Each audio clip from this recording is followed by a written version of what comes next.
Hello friends, मैं teacher Sangeeta Singh. आज के वीडियो में हम पुनः संज्ञा से संबंधित महत्वपूर्ण वस्तुनिष्ठ प्रश्नों को सॉल्व करेंगे जो अधिकतर कॉम्पिटिटिव एग्जाम्स में पूछे जाते हैं। तो चलिए शुरू करते हैं। प्रश्न पहला, निम्न में कौन सा जातिवाचक संज्ञा नहीं है?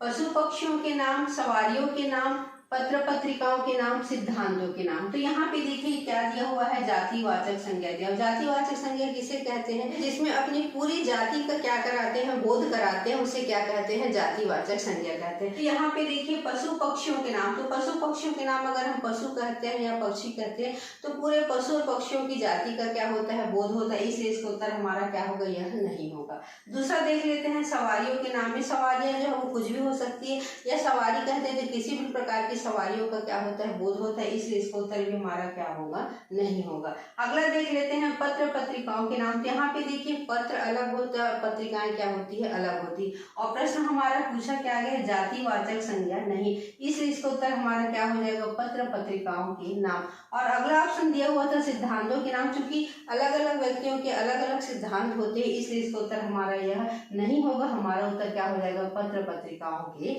नाम हो जाएगा। अब देख लेते हैं अगला प्रश्न, निम्न में कौन जातिवाचक संज्ञा शब्द है? रोहन, बुढ़ापा, इंजीनियर, गंगा। तो यहाँ पे देखिए रोहन क्या है, किसी व्यक्ति का नाम है, अर्थात यहाँ पे क्या है, व्यक्तिवाचक संज्ञा है। बुढ़ापा, बुढ़ापा क्या है, भाववाचक संज्ञा है। बूढ़ा का जो है वो आपा प्रत्यय मिल करके क्या बना है, बुढ़ापा मिला है। साथ ही बूढ़ा का क्या है, यह भाव है, बुढ़ापा, इसलिए क्या है, यह भाववाचक संज्ञा है। इंजीनियर, इंजीनियर कहने से क्या होता है, सभी इंजीनियर समाज के लोगों का क्या होता है, बोध होता है, इसलिए इसका उत्तर हमारा क्या हो जाएगा, इंजीनियर। गंगा कहने से गंगा भी हो सकता है, लेकिन गंगा क्या होता है, कभी जातिवाचक संज्ञा के रूप में प्रयोग किया जाता है, साथ ही कभी व्यक्तिवाचक संज्ञा के रूप में प्रयोग किया जाता है, इसलिए गंगा हमारा उत्तर नहीं होगा। हमारा उत्तर क्या होगा, इंजीनियर होगा। आगे देख लेते हैं, मिठास शब्द कौन सी संज्ञा है? जातिवाचक संज्ञा है, व्यक्तिवाचक संज्ञा है, भाववाचक संज्ञा है, द्रव्यवाचक संज्ञा है। तो जो मिठास है वह कौन सी संज्ञा है? भाववाचक संज्ञा है, क्योंकि मिठाई का जो भाव है वह क्या है, मिठास है, इसलिए मिठास क्या है, भाववाचक संज्ञा है। आगे देख लेते हैं, निम्न में किसमें द्रव्यवाचक संज्ञा है? शीघ्रता, बचपन, पीतल, रक्षाबंधन। बहुत ही सरल प्रश्न है, जिसमें ठोस, द्रव, गैस, जो पदार्थ की जो अवस्था होती है वह किसके अंतर्गत आती है, द्रव्यवाचक संज्ञा के अंतर्गत आती है। तो पीतल यहाँ पे क्या है, ठोस है, इसलिए द्रव्यवाचक संज्ञा क्या है, हमारा पीतल है। आगे देख लेते हैं, निम्न में से कौन व्यक्तिवाचक संज्ञा है? कुर्सी, रामचरितमानस, सोना, पढ़ाई। तो यहाँ पे देखा कुर्सी ठोस पदार्थ है, सोना भी क्या है, ठोस पदार्थ है, इसलिए दोनों किस में आ जाएंगे, द्रव्यवाचक संज्ञा में आ जाएंगे। साथ ही पढ़ाई, तो पढ़ाई जो है वो क्रिया से भाववाचक संज्ञा बना हुआ है, इसलिए किसके अंतर्गत आ जाएगा, भाववाचक संज्ञा के अंतर्गत आ जाएगा। और जो हमारा व्यक्तिवाचक संज्ञा है वह क्या है, रामचरितमानस, जो कि ग्रंथ है, और ग्रंथ है इसीलिए किसमें आ गया है, व्यक्तिवाचक संज्ञा में, इसलिए इसका उत्तर हमारा क्या हो जाएगा, रामचरितमानस। व्युत्पत्ति के आधार पर संज्ञा के कितने भेद होते हैं? 3, 4, 5, 2। तो इससे पहले वाले वीडियो में मैं बता चुकी हूँ कि अर्थ के आधार पर संज्ञा के कितने भेद होते हैं, 5 भेद होते हैं। तो व्युत्पत्ति के आधार पर कितने भेद होते हैं, संज्ञा के 3 भेद होते हैं। आगे देख लेते हैं, धुआं शब्द में कौन सी संज्ञा है? समूहवाचक, द्रव्यवाचक, जातिवाचक, व्यक्तिवाचक संज्ञा। तो धुआं क्या है, एक प्रकार का जो है वो गैस है, और इससे भी पहले बता चुकी हूँ मैं कि द्रव्य में किनको लिया जाता है, जो पदार्थ की अवस्था होती है, ठोस, द्रव, गैस, उन तीनों अवस्थाओं को क्या किया जाता है, लिया जाता है, इसलिए इसका उत्तर हमारा क्या हो जाएगा, द्रव्यवाचक संज्ञा। आगे देख लेते हैं, फाल्गुन शब्द में कौन सी संज्ञा है? जातिवाचक संज्ञा, व्यक्तिवाचक संज्ञा, भाववाचक संज्ञा, समूहवाचक संज्ञा। फाल्गुन क्या है, महीने का नाम है। तो महीने का नाम मतलब ये विशेष जगह, स्थान और व्यक्ति के नाम को हम क्या कहते हैं, व्यक्तिवाचक संज्ञा कहते हैं। तो यह विशेष महीने के नाम को क्या कर रहा है, इंगित कर रहा है, इसलिए क्या है, व्यक्तिवाचक संज्ञा है। आगे देख लेते हैं, निम्न में किसमें समूहवाचक संज्ञा नहीं है? गिरोह, सेना, सभा, चिल। तो यहाँ भी देखिए गिरोह एक व्यक्ति का गिरोह नहीं होता है, समूह का होता है, इसलिए इसका उत्तर हमारा यहाँ नहीं होगा। प्रश्न में पूछा क्या गया है, संज्ञा नहीं है, इसलिए क्या होगा, यह उत्तर हमारा नहीं होगा। सेना, एक व्यक्ति की भी सेना नहीं होती, इसलिए उसका उत्तर हमारा यह भी नहीं होगा। सभा, एक व्यक्ति से भी सभा नहीं होती, बहुत सारे लोगों से सभा होती, इसलिए उसका उत्तर हमारा यह भी नहीं होगा, इसलिए उसका उत्तर हमारा क्या हो जाएगा, चिल हो जाएगा, क्योंकि संज्ञा नहीं है, इसलिए उसका उत्तर क्या है, चिल है।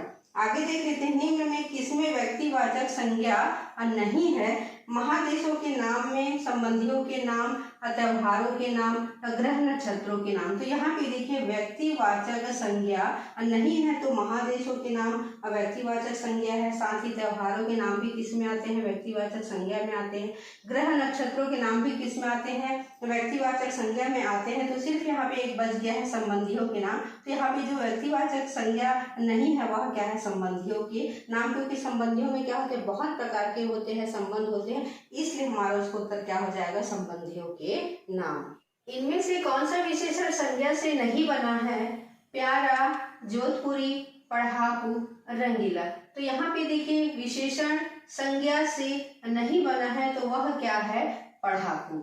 आगे देख लेते हैं, उत्तर गंगा, रूस, हिंदू आदि किस प्रकार की संज्ञा के उदाहरण है? व्यक्तिवाचक संज्ञा, भाववाचक संज्ञा, जातिवाचक संज्ञा, इनमें से कोई नहीं है। बहुत ही सरल प्रश्न है। यह क्या है? व्यक्तिवाचक संज्ञा, क्योंकि व्यक्तिवाचक संज्ञा में क्या होता है? किसी विशेष प्राणी, स्थान या वस्तु का क्या होता है? बोध होता है। तो यहाँ पे देखिए उत्तर गंगा, रूस, हिंदू सभी क्या है? विशेष है। कोई दिशा का नाम है, तो कोई नदी है, तो कोई देश का नाम है, तो क्या है? कोई समुदाय का नाम है, इसलिए क्या है? यह व्यक्तिवाचक संज्ञा है। निम्नलिखित में कौन द्रव्यवाचक संज्ञा नहीं है? तेल, लोहा, दूध, घड़ी। तो द्रव्यवाचक संज्ञा की परिभाषा से पहले ही बता चुकी हूँ मैं कि द्रव्यवाचक संज्ञा के अंतर्गत पदार्थ की जो तीनों अवस्थाएं होती हैं, ठोस, द्रव, गैस, उनको क्या किया जाता है? लिया जाता है। तो यहाँ पे कंफ्यूजन की स्थिति आ जाएगी। तेल और दूध तो क्लियर हो जाता है कि यह दोनों जो है वो नहीं होगा। कंफ्यूजन किस में रहेगा? लोहा और घड़ी में रहेगा। तो देखिए लोहा क्या है? ठोस है, साथ ही घड़ी भी क्या है, लेकिन यह क्या है? जो है वो एक इलेक्ट्रॉनिक सामान है, इसके लिए यह जो किसके अंतर्गत नहीं आएगा? द्रव्यवाचक संज्ञा के अंतर्गत नहीं आएगा, और इसलिए इसको उत्तर हमारा क्या हो जाएगा? घड़ी। कृपण कभी कंजूसी, छद्रता और नीरसता का त्याग नहीं करता में भाववाचक संज्ञा नहीं है। अब हमको यहाँ पे क्या बताना है? जो भाववाचक संज्ञा नहीं है उसको क्या करना है? हमको बताना है।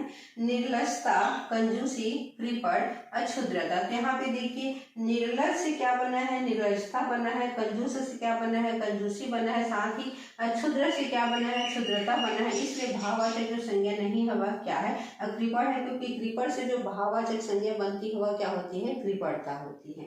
कौन सा शब्द भाववाचक संज्ञा के अंतर्गत रखा जाएगा? हरियाली, नदी, मोहन, अयोध्या। तो यहाँ पे देखिए नदी है, तो नदी क्या हो जाएगी? जातिवाचक संज्ञा हो जाएगी, क्योंकि नदी कहने से संपूर्ण नदियों का क्या होता है? बोध होता है। मोहन दिए हम, मोहन क्या हो जाएगा? व्यक्तिवाचक संज्ञा हो जाएगा, क्योंकि किसी व्यक्ति का नाम क्या है? मोहन है, इसलिए क्या हो जाएगा? व्यक्तिवाचक संज्ञा हो जाएगा।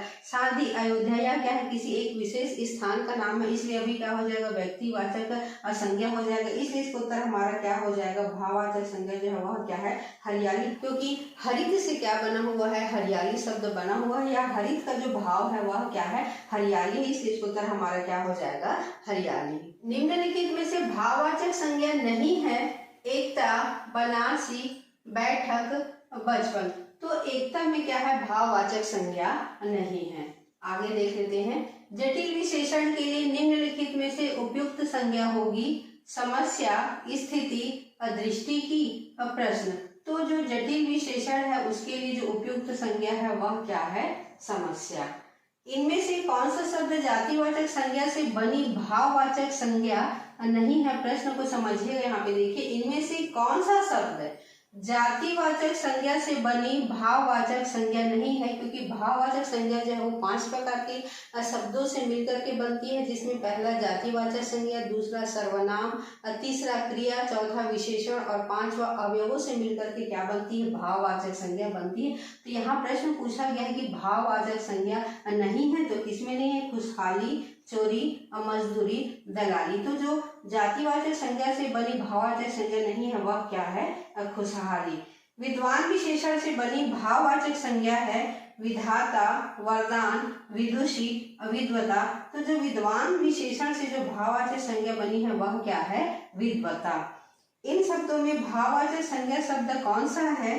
पंडित, मित्रता, चलना, इच्छा। तो जो भाववाचक संज्ञा है वह क्या है? मित्रता है, क्योंकि मित्रता जो शब्द है वह मित्र से मिल करके बना हुआ है, जिसमें ता क्या है? प्रत्यय है, इसलिए यह क्या है? मित्र धन ता बराबर मित्रता, और यह क्या है? भाववाचक संज्ञा है। कौन सा शब्द जातिवाचक संज्ञा नहीं है?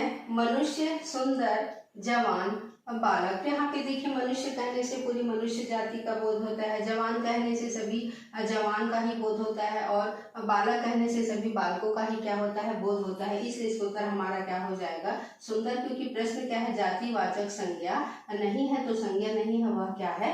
असुंदर है। जिन शब्दों में प्रयोग के अनुसार कोई परिवर्तन नहीं होता है उन्हें कहा जाता है पदबंध, अविकारी शब्द, विकारी शब्द, पदबंध। तो प्रयोगानुसार से जिनमें कोई परिवर्तन नहीं होता उन्हें कहा जाता है अविकारी शब्द।